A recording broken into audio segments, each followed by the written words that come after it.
ఇది బ్రతకడం గొప్ప కాదు, బాగా జ్ఞాపకం పెట్టుకోండి, చచ్చిపోవడం గొప్ప. ఎందుకో తెలుసా? బ్రతకడం ఎలాగైనా బ్రతుకుతారు. ఆకలి, దాహము, జీర్ణము ఈ మూడు ఉంటే మనిషి ఎలా అయినా బ్రతకచ్చు. వేళపట్టున ఆకలేసి కుడితి తాగినా జీర్ణం అయిపోతే, ఆవు తింటున్న మినప్పొట్టు తినేసిన జీర్ణం అయిపోతే ఇబ్బంది లేదు. దాహం వేసి ఏది తాగినా జీర్ణం అయిపోతే ఇబ్బంది లేదు, బతికేయచ్చు.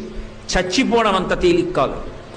మంచాన పడి తన మలమూత్రములను తాను విసర్జించలేకపోతే వాడు రోజు రోజు క్షణం క్షణం చచ్చిపోయినట్టే. ఆ మలమూత్రములు తన శరీరంలోంచి బయటికి వస్తే పురుగులు పుట్టి శరీరాన్ని కొరికేస్తుంటే సొంత భార్య కూడా కంపులోకి రాలేక, పనివాళ్లు కూడా చెయ్యక, గది తలుపులు వేసేసి కుక్కకి పెట్టినట్టు గిన్నెలో తీసుకొచ్చి అన్నం పెడితే తాను చేసిన పాపాలు జ్ఞాపకానికి వచ్చి కుమిలిపోతే రక్షించేవాడు ఉండడు. అనాయాసంగా